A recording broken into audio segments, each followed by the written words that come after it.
Susumahin natin lahat, para bang pag-amin nyo na meron ngang katiwalian na nangyayari doon sa kanilang pagbabudget sa mga nakalipas na national budget po natin, Prof? Oo, Admar. Talagang sinasabi na niya na nagkaroon ng problema, pero naghugas kamay siya at hindi siya ang kasama, hindi siya ang mastermind. Tinuon niya kay Senator Chis Escudero at saka kay Congressman Saldico. Yun namang si Saldico, chairman lang yun ng appropriations eh. Kaya medyo yung umpisa, okay, maganda, hinihintay ng tao ano ang magiging katapusan. Yung dulo, parang itinuon niya dun sa iba at siya'y malinis, no? Ang sabi pa nga niya, ilalabas niya yung affidavit na sinubmit niya, hinihintay ko yung itong araw na ito, pero wala akong nakikita. Sinabi rin niya na ilalabas niya yung listahan ng proyekto niya dahil hindi nag-benefit ang kanyang distrito. Alam mo, dun sa una namin pag-aaral, sinabi namin doon na merong 66 contractors in his district in Leyte province alone. Sa daming ganong kontratista, di madaming ganong proyekto at dahil maraming ganong proyekto, maraming pondong nabigay. Kaya hinihintay ko yung sinabi niya na ipapublic niya pero wala pa na nangyayari doon, no? At saka ine-expect ko bilang ikaw ang ama ng House of Representatives that you take full responsibility for what happened. Dinistinguish niya kasi ang implementation, ang command responsibility as being executive. Mali doon. Kasi meron rin command responsibility ang pinuno ng legislatura. Both ang Speaker at ang Senate President. Opo.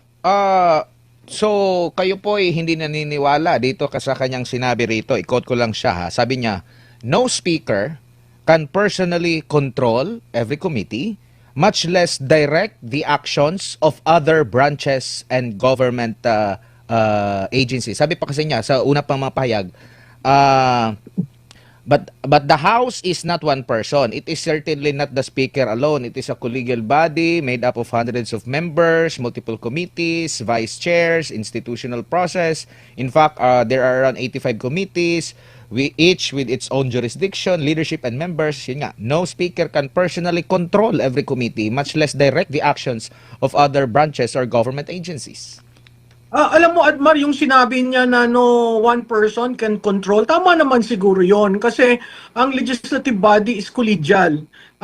The decisions will have to be made in plenary. Pero yung sinabi niyang wala siyang control sa 85 standing committees, sa chairperson, sa madidiscuss sa plenary, sa anong uunang papasok dyan sa rules, yan ay call ng speaker. Kung meron siyang gustong diinan, kung meron siyang gustong committee na mag-take responsibility on a given issue, o kung may gusto siyang committee na, o gusto ko ito, ilabas nyo kaagad ha, na ganito ang linyahan. Yan ay sa ika-20th Congress na tayo, since 1987, napakalaki ng role ng speaker. In fact, kung maliit ang role ng speaker, dapat wala siya sa line of succession. Pero nasa succession siya, and it tells to everyone how important the role is. He might just be fourth in the line of succession, but truth and in fact, ang speaker, lalo na sa deliberative democracy, ay ninumbrahan niya ng Pangulo.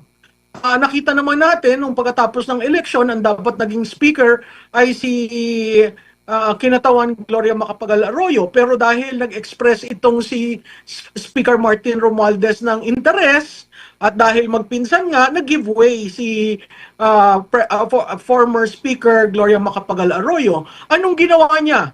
Just to show how powerful he is. Nung nakita niyang may pagpupulong-pulong ang ilang kongresista sa South Korea, hindi ba inalis niya si Senior Deputy Speaker Gloria Macapagal Arroyo? Hindi ba siya ang may pagpili ng kung sino magiging chairman ng appropriation, chairman ng accounts? Yun ay very important committees. Kung sino ang members ng House of Representatives sa Commission on Appointment. So hindi utility lang ang speaker. ang speaker ay sinusunod ng 345 members. So, mali yung characterization na ginawa niya. Siguro kaya niya yan ginawa dahil nga pinapakita niya na wala akong kinalaman dyan sa nangyari sa budget. Again, ang power of the purse is with the House of Representatives. So, imposibleng hindi alam niya yan, imposibleng hindi niya unutusan si Congressman Ko, at imposible na hindi niya rin alam ang small committee.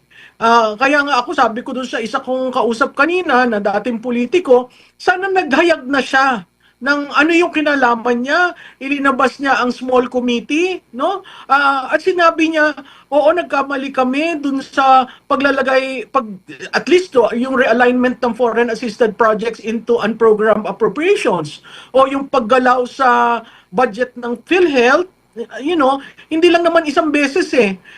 Nandyan ang Maharlika Fund, nandyan ang PhilHealth, nandyan ang PDIC. Maraming instances at lahat yan lumalabas at nasasabing tama ang taong bayan dito sa ginagawang oral argument sa Supreme Court. Opo, at doon din sa kanyang pahayag, itinuro din niya itong sa executive. Kasi sabi pa nga niya dito, that is why command responsibility is far more logically relevant in the executive branch. Sabi pa niya dito, so if the allegation that there was systematic corruption in flood control implementation, then the public should ask the obvious question, where does implementation actually happen? Pero kung iko-connecta natin doon sa sa mga sa oral arguments sa Supreme Court kahapon, yung mga main project na inilipat doon sa yung mga unprogram na mga project nilipat sa program, yung mga nasa program nilipat doon sa di ba nasa Congress yung kapangyarihan na noon, bakit ganun ang nangyari? Oo, tama ka doon. Kasi ang Kongreso, ang power of the purse, hindi nila pwedeng taasan ang sinasubmit sa National Expenditure Program. Yun yung budget ng presidente. Ang pwede nilang gawin is to realign. Wala naman batas na nagsasabi, bawal mong galawin ang foreign assisted projects patungo sa program. Well, nagsasabing ganon. By tradition, sinasabi nila, yan, standby lang. Pero magugulat ka, yung standby based on revenue collection ng bansa, doon lang mapopondohan ang program. Ang katakataka, bakit napondohan, di ba? Kahit nga yung for later release, wala namang policy dyan eh. Ginawa lamang yan nung huling administrasyon, kung natatandaan nyo, nagkaroon ng impasse sa budget, I think that was 2019, so nagkaroon ng for later release. Yun yung impoundment ng budget. Medyo technical, pero ang kasagutan dun sa iyong tanong, hindi mo mahuhugas kamay na hindi mo alam ang nangyari sa budget. Kasi every step of the way, naandyan ka. In fact, kung titingnan mo yung valedictory niya at the end of every session, parating niyang ina-upload ang members ng House na nagawa nila ito, na isa tuparan nila ito. So it is not as if he does not know.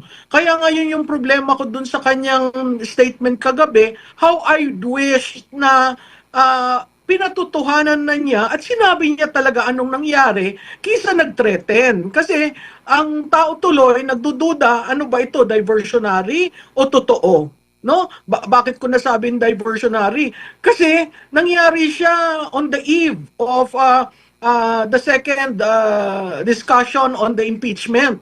Tuwing eve ng impeachment schedule, may nangyayari. Nung April 14, ilinabas yung supplemental budget na hindi naman yun inaccept during the filing.